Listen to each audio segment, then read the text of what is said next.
नमस्कार, मैं हूं संतोष पाठक और आप लोग देखना शुरू कर चुके हैं संतोष पाठक ऑफिशियल यूट्यूब प्लेटफॉर्म। आज की इस स्टोरी में मैं बिहार की राजनीति से जुड़ी दो बड़ी खबर लेकर आपके सामने आया हूं। उसका विश्लेषण आप खुद भी कीजिएगा और कमेंट बॉक्स में हमें बताइएगा कि बिहार की राजनीति से जुड़ी ये दो बड़ी खबर किस तरह से एक दूसरे से जुड़ी हुई है और किस तरह से आने वाले दिनों में बिहार की चुनावी राजनीति को प्रभावित कर सकती है। तो एक एक करके मैं इन तथ्यों को आपके सामने रखूंगा। बिहार के मुख्यमंत्री नीतीश कुमार का एक फैसला, बिहार के मुख्यमंत्री नीतीश कुमार का एक बड़ा फैसला जिसे उनका मास्टर स्ट्रोक माना जा रहा है, और वहीं दूसरी तरफ पूरे बिहार में घूम घूम कर नीतीश कुमार सरकार की आलोचना करने वाले, पूरे बिहार में घूम घूम कर कानून व्यवस्था की स्थिति को लेकर नीतीश कुमार की सरकार की पूरी व्यवस्था को, प्रशासनिक व्यवस्था को, सुशासन के दावों को कटघरे में खड़ा करने वाले केंद्र सरकार के मंत्री, एनडीए गठबंधन में शामिल लोजपा रामविलास पासवान पार्टी के मुखिया चिराग पासवान के सुर किस तरह से अचानक बदलते हुए नजर आ रहे हैं। किसने चिराग पासवान को टाइट कर दिया और क्यों चिराग पासवान के सुर बदलते हुए नजर आ रहे हैं, इसके पीछे की कहानी भी मैं आपको बताऊंगा। लेकिन उससे पहले आपसे एक अपील, आपसे एक आग्रह। संतोष पाठक ऑफिशियल यूट्यूब प्लेटफॉर्म को लगातार आपका प्यार मिल रहा है, स्नेह मिल रहा है, सहयोग मिल रहा है। इसके लिए हमारी पूरी टीम आपके प्रति आभारी है। अपने इस प्यार, स्नेह और सहयोग को बनाए रखिए। हमारे वीडियो देखिए, ज्यादा से ज्यादा देखिए, पसंद आए तो लाइक कीजिए, शेयर जरूर कर दिया कीजिए, शेयर करके लोगों तक पहुंचाइए, ज्यादा से ज्यादा लोगों तक पहुंचाइए। कमेंट भी कीजिए, कमेंट करके जरूर बताया कीजिए कि हमारी स्टोरी आपको कैसी लग रही है। अगर उसमें कुछ कमी नजर आए तो उस कमी के बारे में भी हमें बताएं। और हमें आपसे हर तरह के साथ सहयोग और समर्थन की जरूरत है, तो अपना ये प्यार, स्नेह, साथ, सहयोग, समर्थन बनाए रखिएगा। हमारे चैनल को सब्सक्राइब कीजिए, ज्वाइन भी कर सकते हैं। ज्वाइन करने का खर्च जो आपको आएगा 3 रुपए से भी कम रोजाना पे आएगा। आप ज्वाइन का बटन दबाइए, उसमें आपको दिख जाएगा। वो खर्च कोई बहुत ज्यादा महीने का मैंने मुझे लगता नहीं कि आपके लिए रखता हो। और स्क्रीन पर साथ ही QR कोड भी मैं चला रहा हूं। अगर आपकी इच्छा करे तो आप हमें सहयोग कर स्वतंत्र एवं निष्पक्ष पत्रकारिता की मदद भी कर सकते हैं। और अब आते हैं आज की स्टोरी पर। चिराग पासवान के सुर कैसे बदल गए, कहां बदल गए, ये तो मैं आगे बताऊंगा। लेकिन पहले बात कर लेते हैं बिहार के मुख्यमंत्री नीतीश कुमार के फैसले की। नीतीश कुमार ने एक बड़ा फैसला कर लिया। बिहार में डोमिसाइल नीति को, डोमिसाइल पॉलिसी को लागू करने का फैसला कर लिया। यानी बिहार में अब नौकरी के मामले में पहले बिहारियों को प्राथमिकता मिलेगी, बिहार के मूल निवासियों को प्राथमिकता मिलेगी, और उसके बाद बाहरी लोगों का नंबर आएगा। और नीतीश का यह फैसला अपने आप में एक बड़ा मास्टर स्ट्रोक माना जा रहा है। आपके स्क्रीन पर मैं नीतीश कुमार आजकल वो भी सोशल मीडिया पर पोस्ट करके अपने फैसलों की जानकारी देते हैं। एक जमाने में वो सोशल मीडिया को और मोबाइल को पसंद नहीं करते थे, लेकिन अब उनको समझ में आ गया कि चुनाव जीतना है, लड़ना है, टिके रहना है, बने रहना है, तो सोशल मीडिया का सहारा लेना पड़ेगा। तो नीतीश कुमार ने एक्स पर पोस्ट करके आज उन्होंने 4 अगस्त को 3:30 बजे के लगभग उन्होंने पोस्ट किया, 3:31 पर। और इस फैसले की जानकारी देते उन्होंने लिखा कि नवंबर 2005 में सरकार बनने के बाद से ही हम लोग शिक्षा व्यवस्था में सुधार के लिए लगातार काम कर रहे हैं। शिक्षा व्यवस्था के सुदृढ़ीकरण हेतु बड़ी संख्या में शिक्षकों की नियुक्ति की गई है। यानी शिक्षा व्यवस्था की मजबूती के लिए ऐसा वो दावा कर रहे हैं। शिक्षकों की बहाली में बिहार के निवासियों यानी डोमिसाइल को प्राथमिकता देने हेतु शिक्षा विभाग को संबंधित नियम में आवश्यक संशोधन करने का निर्देश दिया गया है। यह TRE 4 से ही लागू किया जाएगा। वर्ष 2025 में TRE 4 एवं वर्ष 2026 में TRE 5 का आयोजन किया जाएगा। TRE 5 के आयोजन के पूर्व STET का आयोजन करने का भी निर्देश दिया गया है।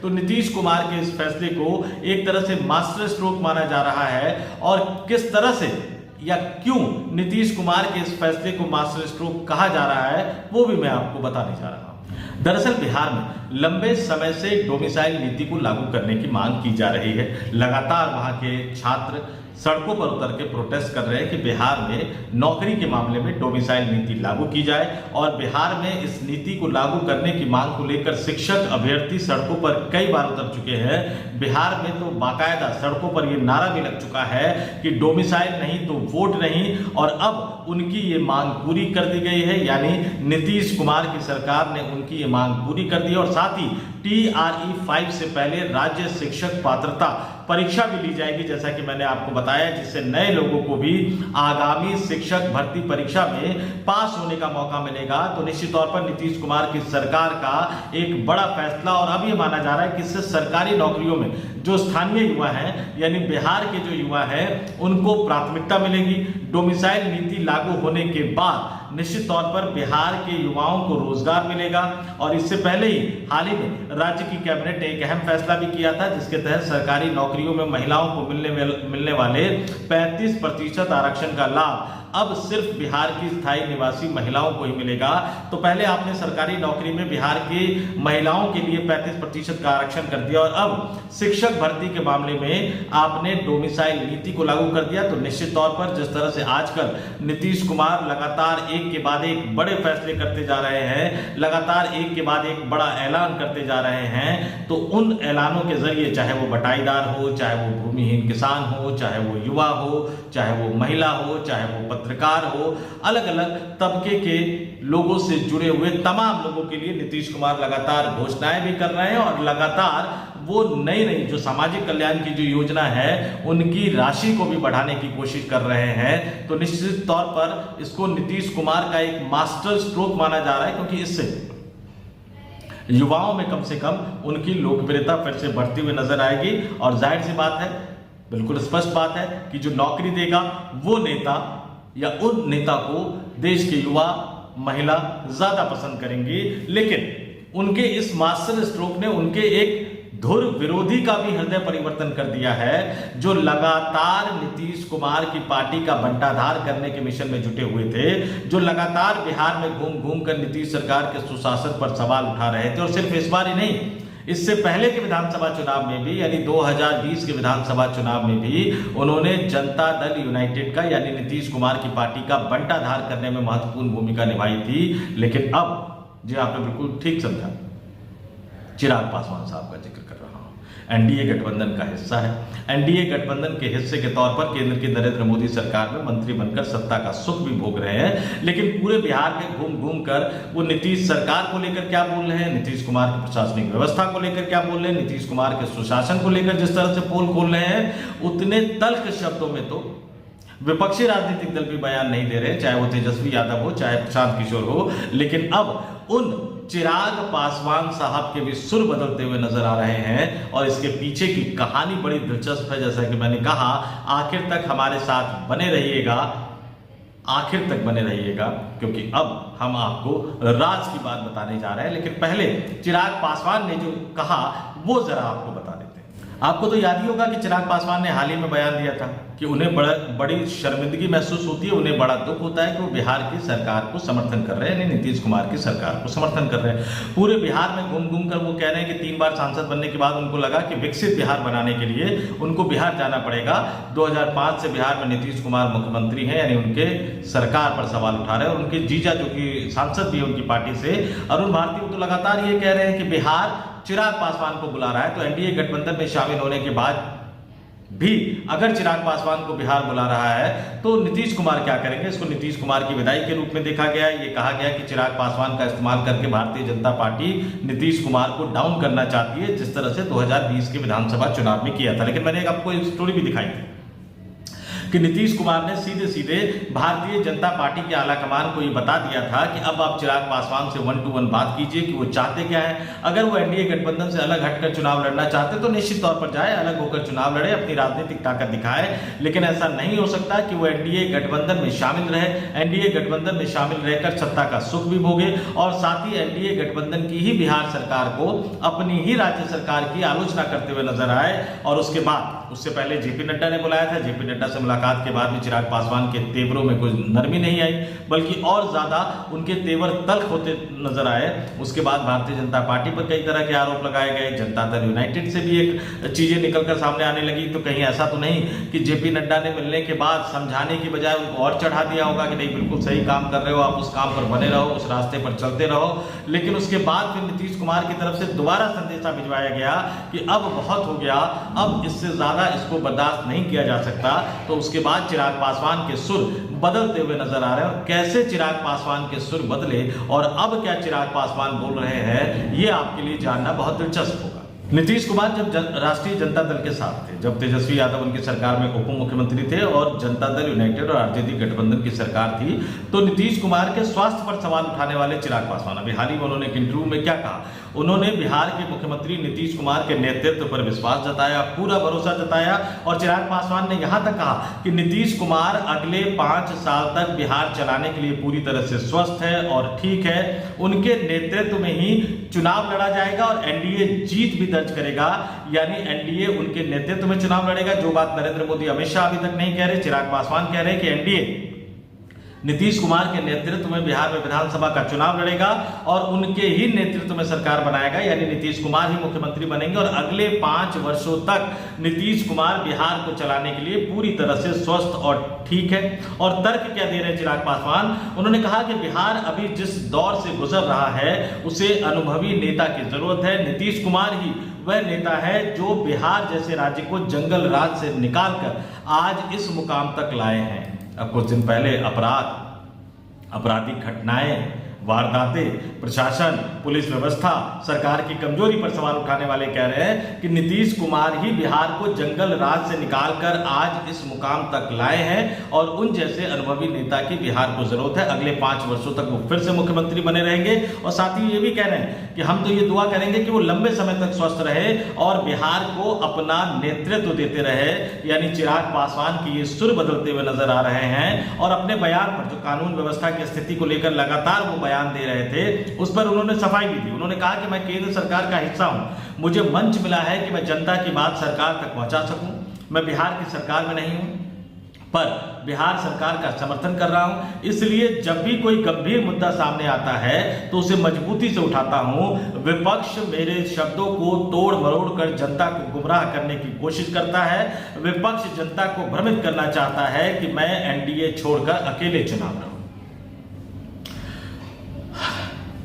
चिराग पासवान के बयानों को आप खुद ही निकालकर सोशल मीडिया पर सुनिएगा कि वो क्या क्या बोलते हुए नजर आ रहे थे और फिर आप खुद इस बात का विश्लेषण कीजिएगा कि विपक्ष उनके बयान को या मीडिया उनके बयान को तोड़ मरोड़ कर दिखा रहा था या खुद वो कुछ और कहना चाह रहे थे और इसके पीछे क्या वो अपने आप को नेता साबित करना चाह रहे थे, क्या बिहार का मुख्यमंत्री बनना चाहते थे या सिर्फ सीटों तक ही उनकी जो रस्साकसी थी वो सिर्फ सीटों तक ही बनी हुई थी, ये अपने आप में रहस्य की बात है। लेकिन आगे चिराग पासवान कह रहे हैं कि एनडीए एक मजबूत गठबंधन है, हम सभी 5 दल एक साथ हैं। 5 दल भारतीय जनता पार्टी, जनता दल यूनाइटेड, लोक जनशक्ति पार्टी रामविलास पासवान, उपेंद्र कुशवाहा की पार्टी और जीतन राम मांझी की पार्टी तो हम 5 दल मिलकर बिहार में 225 से ज्यादा सीटें जीतेंगे। लेकिन फिर विपक्षी दलों पर ठीकरा फोड़ रहे हैं कि विपक्ष ये साबित करने की कोशिश कर रहा है कि चिराग अपनी सरकार को ही आंख दिखा रहे हैं। तो अब जैसा उन्होंने कहा कि विपक्ष भ्रमित करना चाहता है और विपक्ष ये साबित करना चाहता है कि चिराग अपनी सरकार को आंख दिखा रहा है, जबकि हम सरकार के साथ है। मेरा अपनी सरकार और नीतीश कुमार पर पूरा भरोसा है। एक लंबा चौड़ा इंटरव्यू बिहार में नीतीश कुमार को जो सुशासन बाबू का नाम दिया गया उसको भी वो जस्टिफाई करने की बात कह रहे हैं और कानून व्यवस्था की स्थिति को लेकर कह रहे हैं कि एकमात्र व्यक्ति जो बिहार में अपने अनुभव से उन परिस्थितियों को नियंत्रित कर सकता है उनका नाम नीतीश कुमार है। और तारीफ में वो यही नहीं रुके, जितनी तारीफें वो करते गए, लगातार वो तारीफें करते गए। SIR अभियान को लेकर विपक्षी राजनीतिक दल जो आलोचना कर रहे हैं, जो विरोध कर रहे हैं, उसकी भी उन्होंने आलोचना की। लेकिन सवाल ये कि चिराग पासवान के सुर बदल कैसे गए, ये बड़ा सवाल है और आपके लिए जानना बहुत ज्यादा दिलचस्प है। सूत्रों के मुताबिक, अब मैं बता रहा हूं आपको सबसे बड़ी खबर। सूत्रों के मुताबिक जब पहली बार नीतीश कुमार ने ऐतराज जताया, जेपी नड्डा ने बुलाया, लेकिन उसके बाद चिराग पासवान और ज्यादा आक्रामक हो गए। फिर दोबारा नीतीश कुमार ने ऐतराज जताया और इस बार प्रधानमंत्री नरेंद्र मोदी के कहने पर अमित शाह ने चिराग पासवान से बात की कि आप अंतिम फैसला कर लीजिए।